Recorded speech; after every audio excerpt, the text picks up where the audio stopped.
এই সেতু বাস্তবায়ন হয়, আমি আমার ব্যক্তিগত তহবিল থেকে 100 কোটি টাকা অনুদান দেব এই সেতু নির্মাণ করার জন্য।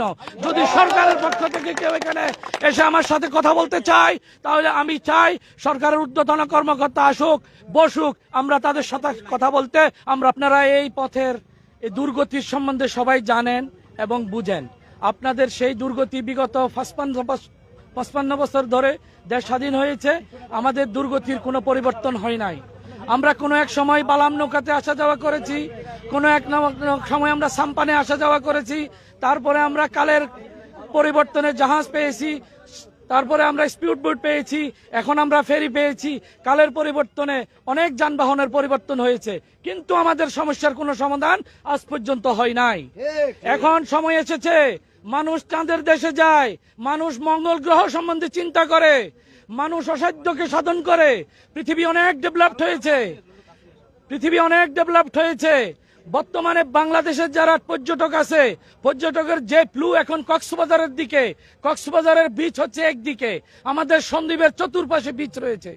যদি সরকার এই সন্দ্বীপের সাথে কোনো না কোনো স্থানে সংযোগ সেতু স্থাপন করে, কক্সবাজারে অর্ধেক মানুষের ফ্লু কমে যাবে, তথা সেই মানুষগুলা সন্দ্বীপের দিকে ডাইভার্ট হয়ে যাবে।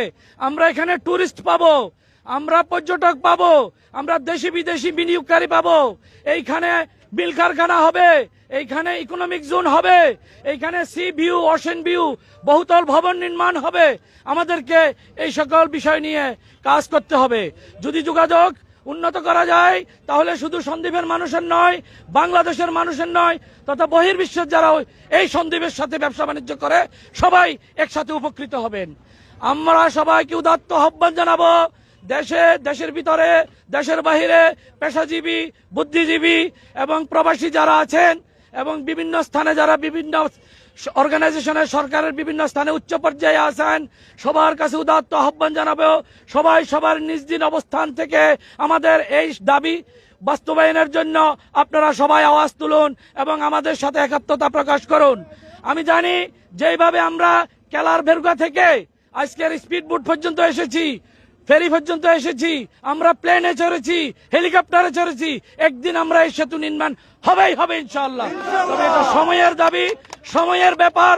মানুষ যেভাবে পৃথিবী ডেভেলপড হয়েছে, সেটার ছিটে ফোটো আমরা পাই নাই। আমরা যদি দাবি না তুলি, আমরা যদি আমাদের চিৎকার সরকারের কানে না পৌঁছায়, সরকার কোনোদিন আমাদের এই দাবি ঘরে এসে বাস্তবায়ন করে দিবে না। আমাদের সেই আওয়াজ আপনাদের মাধ্যমে তথা মিডিয়া ভাইদের মাধ্যমে আমরা আমাদের আওয়াজ সরকারের কানে পৌঁছাইতে হবে। আমাদের মা বোনেরা, আমাদের বৃদ্ধ বাপদাদারা যেভাবে এই রাস্তায়, এই চলাচলের পথে অনেক কষ্ট করেছে, পথিমধ্যে মারা গেছে,